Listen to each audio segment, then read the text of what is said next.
let's set the scene for this video. You are at a dinner party and you're talking about a topic that you really enjoy.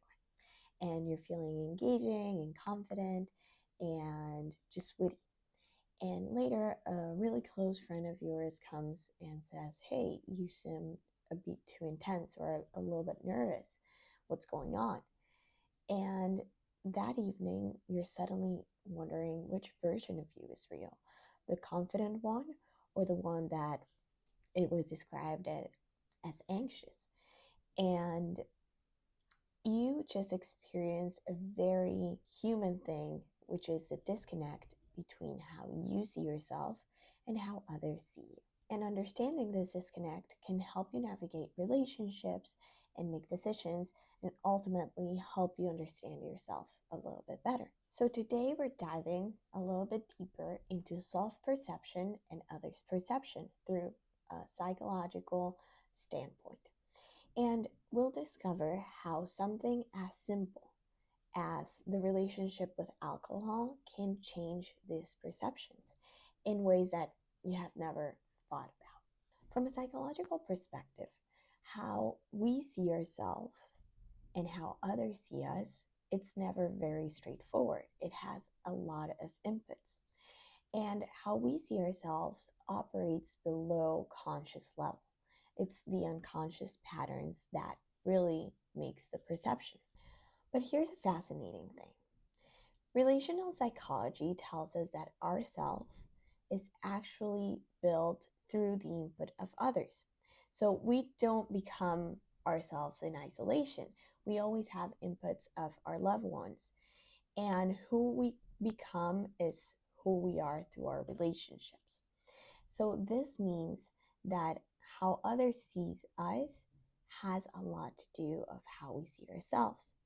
And we accept this without questioning, which can be rough sometimes because some people can describe us with wonderful words and we accept that, but some others don't, and we still accept that. Research shows that from a very young age, we are reading others.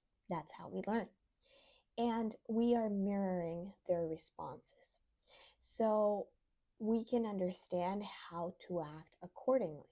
So when someone mirrors an emotion to us, we learn not just the feeling of that emotion, but how acceptable that feeling is. This creates what psychologists call the looking glass self. So we see ourselves reflected through somebody else's eyes. But here's the complication. We have access to our internal world. So our thoughts, our fears, our interactions, our intentions, and others just see the external world. So as simple as this, when you think you're being thoughtful, someone can read it as hesitation. Or when you're being talkative and passionate about your ideas, somebody can read it as intense. So that's that. That's the simple human condition. We see through our own perspectives and we see through our own glass. And human beings, we are a social creature. We are in a constant tension of, I want to belong and I want to be accepted. So that's why we dive into what people tell us we are. And sometimes we don't develop that self-awareness of, okay, who do I think I am? And there are two main paths that we can take. So the first path is growth-oriented. So we use our community, we use the people that we love to mirror ourselves and to get better self-understanding. So we listen to feedback, we reflect on how our behavior is and how it affects others, and we use that insight to develop a greater self-awareness. This is what healthy relationships provide. So you have a safe space to discover who you really are and have an honest reflection. But there's a second path that is far more common than what we think it is, and is that we start to recreate what we see around it without questioning it. So because it feels so much safer to fit in than to stand out. And we adopt personas and we have social masks, and we become less in touch with our authentic selves and what we believe in. So we become a little bit too focused on managing others' perceptions of ourselves that we forget to actually dig underneath and understand how we are feeling and what we think about the situation and how we perceive it. This is where unconscious patterns become very powerful. And we might unconsciously adopt behaviors or beliefs or habits that really don't serve us. So this is just because they help us to fit in, and we try to avoid that uncomfortable feeling and that uncomfortable emotion.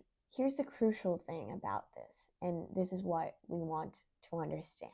How others see us is based and described by their own limited interactions with you and with their own unconscious patterns. So their perception can be incomplete or filtered. A strong sense of self means understanding that their perception is their truth and that is different from your truth. Now, let's explore a little bit about this already complex dynamic. When we drink, we not only are altering our brain chemistry, so we are altering how we see ourselves and how others sees us. From a neurological standpoint, alcohol affects the prefrontal cortex. What that means is that it affects the part of your brain that is in charge or responsible for the self-monitoring and impulse control.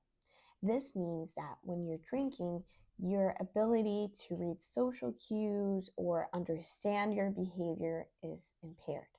And you might feel more confident and more social and more yourself when you're drinking alcohol, because it can quiet down the inner critic that sometimes has a very loud voice and it's constantly judging your performance.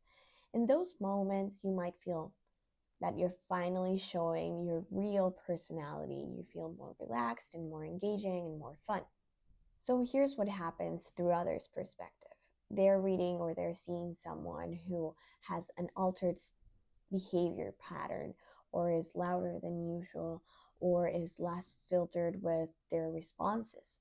So you're not reading the social cues, and the gap between how others see you and how you see yourself becomes even wider. And this creates a psychological split. The you that feels more authentic while drinking might be perceived differently by others. And the next day, when you're coming down from it, you feel and you're processing everything that went on, and you know that you sidestep or moved away from your beliefs or your truths. And when your cognitive function is restored, you're suddenly able to see the gaps in between your internal experience and the experience of others, and also what you believe in and what you believe that it's better for yourself. And this is where our mind becomes very important and our unconscious mind becomes very relevant. And it's if you're using alcohol to feel more socially confident and to quiet your anxiety, you might be prioritizing how you feel in that moment to quiet down those emotions rather than leaning more into your beliefs and what you know it's right for you. So it creates a temporary disconnect between your self-awareness and the social impact that you're having. So a big question comes up, and it's how do we navigate this complex terrain? And how do we develop a clearer, more authentic, more understanding sense of self while still maintaining the relationship with others? The first thing is to develop what psychologists call mentalization. So it's the ability to see both mental states, yourself and then the others. This means getting curious about the gap between your internal experience and others' perceptions, rather than dismissing one or the other. Second is to recognize that building a strong development of the self doesn't mean that you become immune to others' opinions.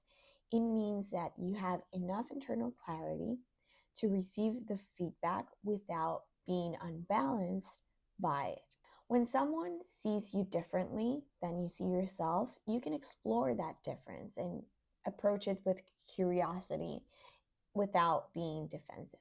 The third thing is pay attention to the patterns. If multiple people that love you perceive you and are constantly perceiving you in a certain way that surprise you, this is valuable information.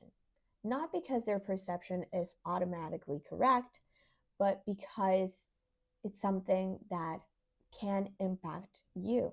So you might be aware of it or not, but it's important to dive into it and understand a little bit better where they're coming from. Are you trying to chemically adjust your personality and how you fit social situations? What would happen if you show up authentically and without that chemical buffer?